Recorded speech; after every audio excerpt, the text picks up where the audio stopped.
안녕하세요. 이번 영상에서는 산술 연산자에 대해서 다룰 건데요. 첫 영상이니까 일단 구글 콜랩 사용법에 대해서 간단하게 설명하겠습니다.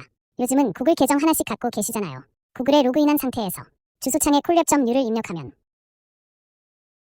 새로운 파일이 구글 드라이브에 생성됩니다. 브라우저 내에서 파이썬 스크립트를 작성하고 실행할 수 있는 파일입니다. 코드를 입력하고 셀 왼쪽에 있는 재생 버튼을 누르거나 컨트롤 엔터를 누르면 해당 코드가 실행됩니다. 텍스트 셀을 추가해서 코드가 아닌 일반 텍스트를 입력할 수도 있습니다. 옛날에는 파이썬을 다운받고 설치해서 사용하고 그랬는데 요즘은 이렇게 브라우저에서 간편하게 코딩을 체험해 볼 수 있습니다. 요즘은 AI가 코드도 써준다고 하니까 굳이 안 배워도 될 것 같기도. 저는 미리 좀 작성해놓은 노트를 가지고 시작하겠습니다. 말씀드렸다시피 이번 영상의 주제는 산술 연산자입니다. 연산자는 특정 연산을 나타내는 기호를 말하고 연산자가 연산을 수행하는 대상을 피연산자라고 합니다. 영어로 연산은 오퍼레이션, 연산자는 오퍼레이터, 피연산자는 오퍼랜드라고 합니다. 덧셈, 뺄셈, 곱셈, 나눗셈 같은 것을 산술 연산이라고 하는데요. 이제부터 하나씩 살펴보도록 하겠습니다. 덧셈은 플러스 기호를 사용합니다. 이렇게 2 플러스 2를 입력하고 실행시키면 4가 출력되는 것을 볼 수 있습니다. 뺄셈은 마이너스 기호를 사용합니다.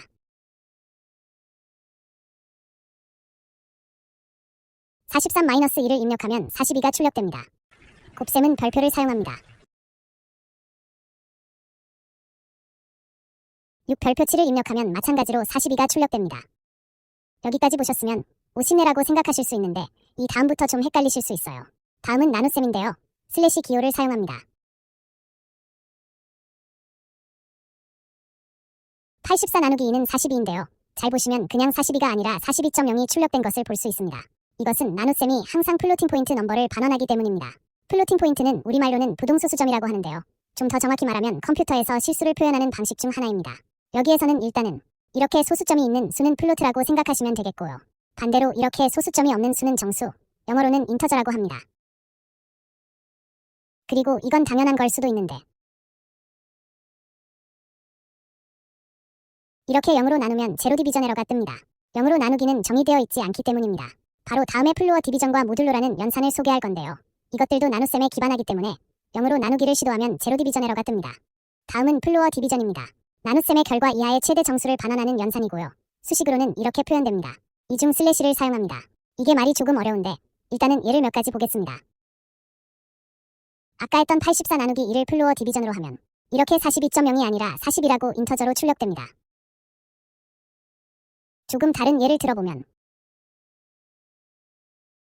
17 나누기 3은 5.66667인데요. 이것을 플로어 디비전으로 하면 답은 5입니다. 나눗셈의 결과를 내림했다는 것을 알 수 있습니다. 아까 뺄셈할 때 사용한 마이너스 기호는 음수를 표현할 때도 사용할 수 있는데요. 예를 들어서 마이너스 17 나누기 3은 마이너스 5.6667이죠. 그런데 이것을 플로어 디비전으로 하면 마이너스 5가 아니라 마이너스 6입니다. 아까 말을 조금 어렵게 했던 것이 이게 단순히 소수점 뒤에 숫자들을 버리는 것이 아니라 말 그대로 나눗셈의 값보다 작거나 같은 가장 큰 정수로 내림하는 것이기 때문입니다. 또 한 가지 유의하실 점은 피연산자 중 하나라도 플로트일 경우 플로트를 반환한다는 것입니다. 예를 들어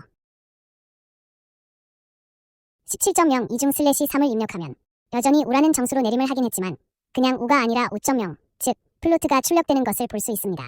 이것은 다른 산술 연산자도 마찬가지입니다. 다음은 모듈로입니다.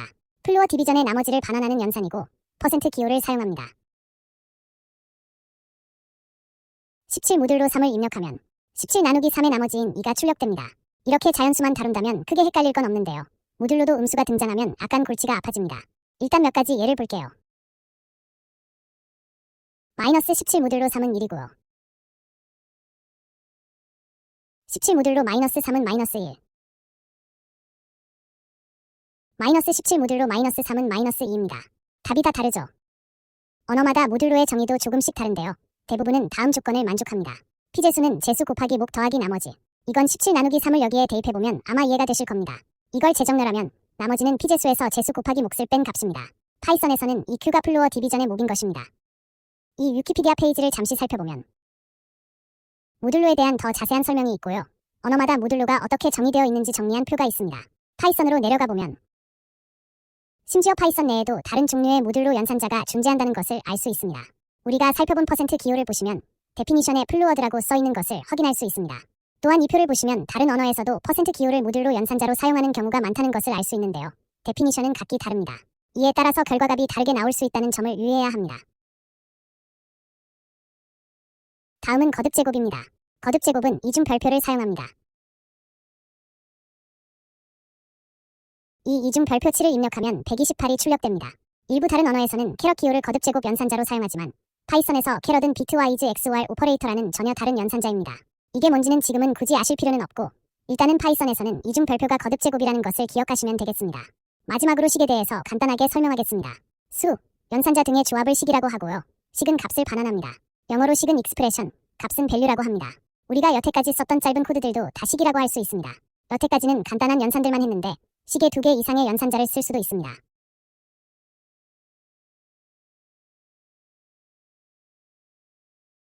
(50 빼기 5 곱하기 6은 20입니다) 여기서 눈치 빠르신 분들은 이미 눈치채셨겠지만 수학에서 사용하는 연산의 우선순위를 따릅니다. 그래서 거듭제곱은 곱셈과 나눗셈보다 먼저, 곱셈과 나눗셈은 덧셈과 뺄셈보다 먼저 실행됩니다. 그런데 여기서 빼기를 곱하기보다 먼저 하고 싶다. 그러면 괄호를 사용하면 됩니다.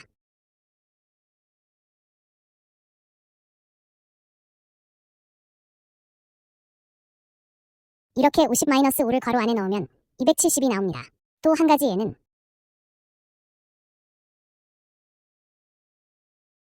-3의 2제곱을 괄호 없이 입력하면 -9가 나옵니다.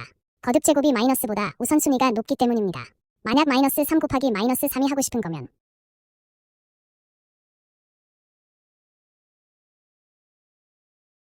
이렇게 -3을 괄호 안에 넣으면 됩니다. 이렇게 여러가지 산술 연산자에 대해서 알아보았습니다. 이번 영상은 여기까지입니다. 봐주셔서 감사합니다.